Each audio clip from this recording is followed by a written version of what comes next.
നമസ്കാരം. Big boss ഹൗസിൽ കൊമ്പ് കോർത്ത് രേണു സുധിയും അനീഷും. രേണു ഉറങ്ങാനായി കണ്ണടച്ചു എന്ന് അനീഷ് ആരോപിച്ചതോടെയാണ് ഇരുവരും തമ്മിലുള്ള തർക്കം ആരംഭിച്ചത്. പിന്നാലെ ആരാണ് സുധി എന്ന അനീഷിന്റെ ചോദ്യം വന്നതോടെ രേണു എല്ലാ നിയന്ത്രണവും വിട്ട് പ്രതികരിച്ചു. കൂടുതൽ വിശദാംശങ്ങളിലേക്ക് പോകുന്നതിന് മുമ്പായി ചാനൽ ഇതുവരെ സബ്സ്ക്രൈബ് ചെയ്യാതെയാണ് നിങ്ങൾ ഈ വീഡിയോ കാണുന്നതെങ്കിൽ ഉറപ്പായും ചാനൽ സബ്സ്ക്രൈബ് ചെയ്ത് വെക്കുക. രേണുവിനെ ഉറങ്ങാൻ സമ്മതിക്കില്ല എന്ന് പറഞ്ഞ് അനീഷ് എത്തി. രേണു തിരിച്ചടിക്കുന്നതിൽ ഒരു വിട്ടുവീഴ്ചയും കാണിച്ചില്ല. ഞാൻ കണ്ണടയ്ക്കും, തലകുത്തിയും നിൽക്കും. താൻ തൻ്റെ കാര്യം നോക്കടാ എന്ന് രേണു പറഞ്ഞു. എൻ്റെ പേര് ആദ്യം ശരിയായി വിളിക്കാൻ രേണു അനീഷിനോട് പറഞ്ഞു. രേണു എന്നാണ് രേണുവിനെ അനീഷ് വിളിച്ചിരുന്നത്. ഈ സമയം രേണു മോളെ എന്ന് വിളിച്ച അനീഷിൻ്റെ പരിഹാസം വന്നു.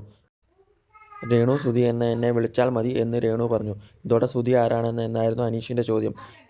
ഈ ചോദ്യം രേണുവിനെ പ്രകോപിപ്പിച്ചു. ചേട്ടൻ്റെ പേര് തൊട്ട് കളിക്കരുത് എന്ന് പറഞ്ഞ് രേണു അനീഷിനെതിരെ വാക്കുകൾ കടുപ്പിച്ചു. ആ രീതിയിലുള്ള സംസാരം വേണ്ട, മരിച്ചുപോയ ആളെ എന്തിനാ വിളിക്കണേ എന്ന് രേണു ചോദിച്ചു. അനീഷ് വെറും നാണംകെട്ടവനാണെന്നും അവനെ എങ്ങനെയെങ്കിലും ഇവിടെ നിന്ന് പുറത്താക്കണമെന്നും രേണു ബിഗ് ബോസിനോട് പറഞ്ഞു.